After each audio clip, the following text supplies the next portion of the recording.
ఒకటి చాలా ప్రిపేర్డ్నెస్ తోటి చాలా డ్యామేజ్ని అరికట్టగలిగాం ముందస్తుగా. గత ప్రభుత్వంలో కూడా మీరు తుఫాన్లు చూశారు, దాని ఇంపాక్ట్ ఎలా ఉండింది. అలాగే దీనికి entire administration preparedness under the leadership of honourable CM Shri Chandrababu Naidu garu. Everyone he's done excellent job. చాలా అద్భుతమైన పని చేశారు అందరూ. అంటే ఏ స్థాయికి చేశారంటే, ఎంత డీటెయిల్కి చేశారంటే, ఎక్కడో ఒక 4 వ్యక్తులు, ఒక కుటుంబం వాళ్ళకున్న మేకల్ని, వాళ్ళ జీవనాధారాన్ని తీసుకెళ్ళిపోయి లంకలో వెళ్ళిపోయినప్పుడు, వాళ్ళకి లంకకి వెళ్ళిపోయినప్పుడు అందరికీ తెలుసు అసలు కనెక్షన్ ఉండదు ఇక్కడ జరుగుతున్న విషయాలకి. కేవలం సెల్ ఫోన్ కనెక్షన్ ఉండడం వల్ల వాళ్ళకి అలర్ట్ వచ్చింది ఆ ఈదురుగాలుల వల్ల. సో వాళ్ళని కూడా రెస్క్యూ చేయగలిగారంటే, అసలు ఇంపాసిబుల్ టు రీచ్ అవుట్ అనుకున్న వాళ్ళని కూడా రెస్క్యూ చేయగలిగారంటే దీనికి స్టేట్ గవర్నమెంట్ ఎంత ప్రిపేర్డ్గా ఉందో మీ దృష్టికి తీసుకొస్తా ఉన్నాను. కలెక్టర్ గారి దృష్టికి చేసి ఇందాక అన్ని పంట నష్టం ఇవన్నీ చూశాను.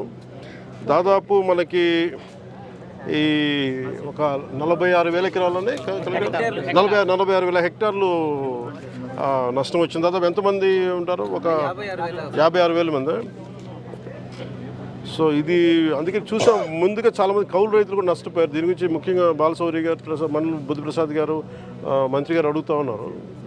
దీనికి కౌలు రైతాంగానికి ప్రత్యేకించి దృష్టి పెట్టాలని, ఖచ్చితంగా అది కూర్చోబెట్టి రివ్యూ మీటింగ్స్లో పెట్టి దీన్ని ముఖ్యమంత్రి గారి దృష్టికి తీసుకెళ్తాం. అలాగే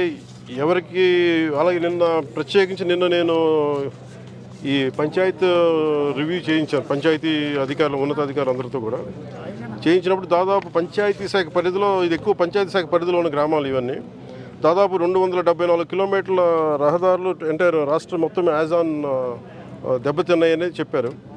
అలాగే సూపర్ శానిటేషన్ కానీ, సూపర్ క్లోరినేషన్ కానీ, పోస్ట్ ఈ అంటువ్యాధులు వచ్చే అవకాశాలు ఎక్కువ ఉన్నాయి. అలాగే 1,583 గ్రామాలని చాలా తీవ్రంగా ఇంపాక్ట్ ప్రభావితమైనవి.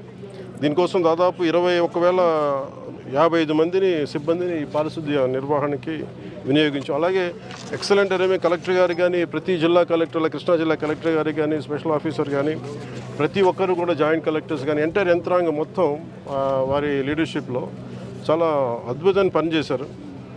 దాదాపు 23,000 మంది, 23,744 మందిని కేంద్రాలకి తరలించబడిన ప్రజలు.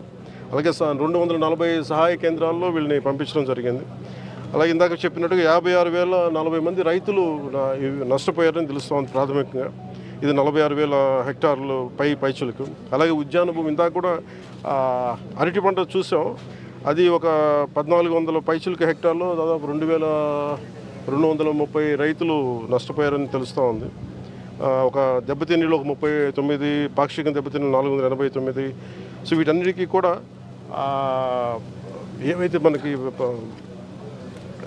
ఏవైతే సహాయం అందించాలో ఖచ్చితంగా వాటి అందిస్తాం. అలాగే యాక్సిడెంట్ జరిగింది, పాపం బైక్లో వస్తే చెట్టు విరిగిపడిపోయినాయి, అధిక రక్తస్రావం చనిపోయిన శ్రీ కోయా సుబ్బారావు గారు, వారి కుటుంబానికి మా ప్రగాఢ సానుభూతిని తెలియజేస్తాం. అలాగే పునరావాస కేంద్రాల్లో ఉన్న వారందరికీ కూడా 25 కేజీల బియ్యాన్ని మత్స్యకారులు, చేనేతలకు ప్రత్యేకించి 50 కేజీల బియ్యం వాళ్ళని ముఖ్యమంత్రి గారి ఆధ్వర్యంలో నిర్ణయించింది. అలాగే బియ్యంతో పాటు కావాల్సిన కందిపప్పు కానీ, పామాయిల్, ఉల్లిపాయలు కానీ, బంగాళదుంపలు కానీ, పంచదార కానీ కూటమి ప్రభుత్వం వీటన్నిటిని ఉచితంగా సప్లై చేస్తూ ఉంది. అలాగే శిబిరాల్లో ఉన్న వారికి ఇళ్లకు వెళ్లే ముందు ఒక్కొక్కరికి 1,000 రూపాయల చొప్పున ఇస్తూ ఉన్నాం. ఒక్కొక్క కుటుంబానికి గరిష్టంగా 3,000 ఉంటుంది, 3,000 చెల్లిస్తూ ఉన్నాం.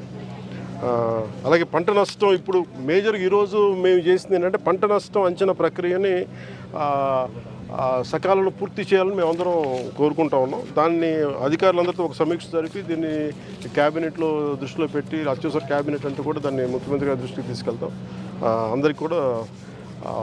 అలాగే కేంద్రానికి కూడా ఎంత సహాయం అడగాలి, ఏ స్థాయిలో అడగాలి అనేది కూడా ఒక రిపోర్ట్ వచ్చిన తర్వాత ఖచ్చితంగా అందరూ, బాలశౌరి గారు ఉన్నారు, కన్సర్న్ ఎంపీస్ అందరూ కూడా దీన్ని ముందుకు తీసుకొని తెలియజేసుకున్నారు. Thank you. అంటే అలాగే మేజర్ అంటే ఇంకా ఇంత డ్యామేజ్ తగ్గడానికి కూడా ఏంటంటే డ్రైన్స్ని కూటమి ప్రభుత్వం రాగానే ఎక్కడికక్కడ తీయడం జరిగింది. దానివల్ల ఆ డ్యామేజ్ ఇంపాక్ట్ చాలా తగ్గిందని చెప్పాలి. మెయిన్గా ఈ డ్రైన్ అవుట్ఫాల్ స్లూయిస్కి సంబంధించి మండలి బుద్ధిప్రసాద్ గారును, బాలశౌరి గారు, మంత్రి గారు దృష్టికి పట్టుకొచ్చారు. ఇది దీని స్థానంలో కొత్త బ్రిడ్జ్ ఉంటే బాగుంటుంది అనేది మరి ప్రత్యేకంగా చెప్తా ఉన్నారు. దీనివల్ల ఒక 5,000 ఎకరాలు పంట ఆల్మోస్ట్ ఇది కనుక చేయగలిగితే ఒక 60% మన కోనసీమ మన దీని ఏముంటుందని మన దివసీమకి కొంత సహాయం 60% ఒక హెల్ప్ చేయగలరు. ఉంటారు కరెక్ట్. ఇవన్నీ నాబార్డ్ నిధుల ద్వారా కానీ లేదంటే ఇంకేదైనా ప్రత్యామ్నాయ సోర్సెస్ ఏమన్నాయని వెతికి దీన్ని త్వరలో పూర్తి చేయాలని నేను దీని మీద ఒక కాంక్రీట్ యాక్షన్ ప్లాన్ ఒకటి మొదలు పెట్టడం జరిగింది. Thank you. ఏం లేదు, ఇది మొన్న కలెక్టర్ గారు ప్రత్యేకించి నా దృష్టికి తీసుకొచ్చారు. మన ప్రసాద్ గారు కానీ మన నాయకులందరూ కానీ మన బాలసౌరి గారు కానీ ఎంపీ గారు అందరూ మా దృష్టికి తీసుకొచ్చారు.